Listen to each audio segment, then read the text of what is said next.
This has been a difficult 2 years for me, right? And I'm looking forward to it coming to an end. But I'm really looking forward tomorrow to being able to tell my side of the story, either through witnesses or myself.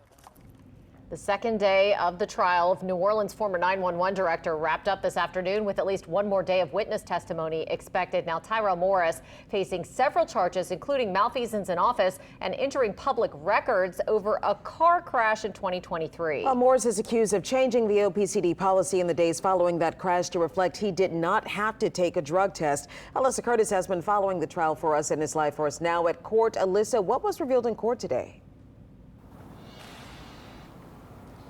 Katie, Charisse, two main things. First, that Tyrell Morris was told several times that using blue lights on his department-issued vehicle would be illegal, and that certain protocols had to be followed to edit policy. Morris's former special assistant and retired NOPD officer took the stand today, and he testified that he told Morris several times that putting blue lights resembling police lights on his department vehicle would be illegal should he ever turn them on. And earlier this morning, the person involved in the crash testified that Morris turned on those lights after the crash.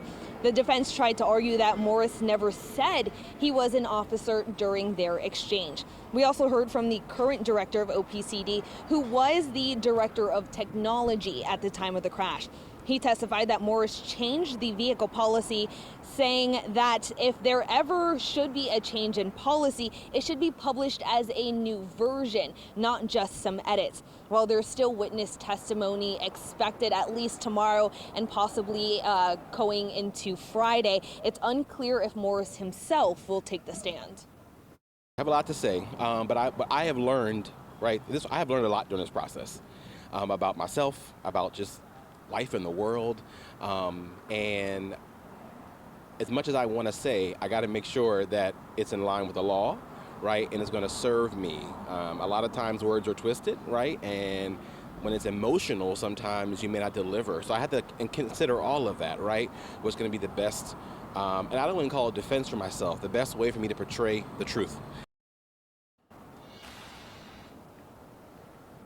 Morris is very expressive in the courtroom, clearly making facial expressions when he doesn't agree with something that is said on the stand or is shocked by something that is said. Just looking at his facial expressions alone, it seems like he does have a lot to say in regards to this case. So we will see if he eventually takes the stand. We'll be back in court tomorrow. Reporting live from Criminal District Court, Alyssa Curtis, WWL Louisiana. All right, Alyssa, thank you so much for that update.